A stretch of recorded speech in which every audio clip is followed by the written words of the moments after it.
Ladies, welcome back. Yes, I am excited that you decided to join me once again as we continue on this journey of being Proverbs 31 women, virtuous women. So last week I talked to you about Veshtai, and I talked to you about how we need to allow, or let go of the bitterness and the desire to get back or give revenge to those who have hurt us.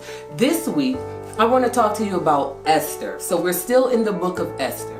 Now, Esther, even though she had went through, a lot of things, she waited or had to prepare herself 6 months before she got into the presence of the king. Think about that.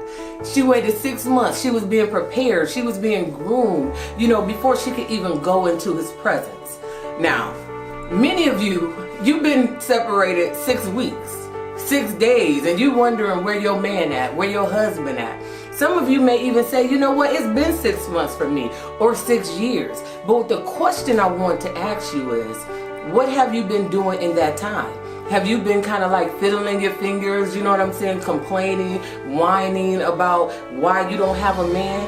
Or have you really been working on you? See, the time that we're single, that's the time for us to begin to work on ourselves.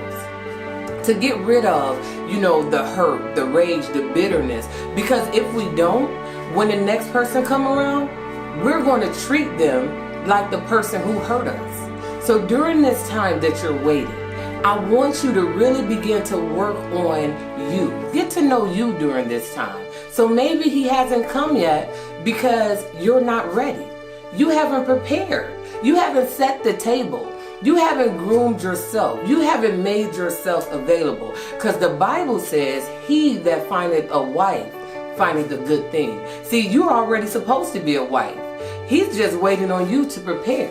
So listen, this week, I want you to focus and make up in your mind that you're going to work on you.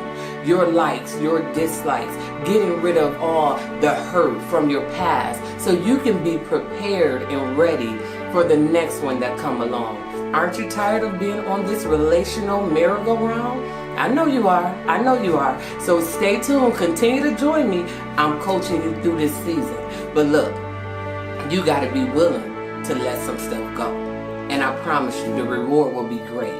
So look at Esther. Learn from her life and continue to stay focused. So stay on this journey. We're working it out, and I'll see you next week.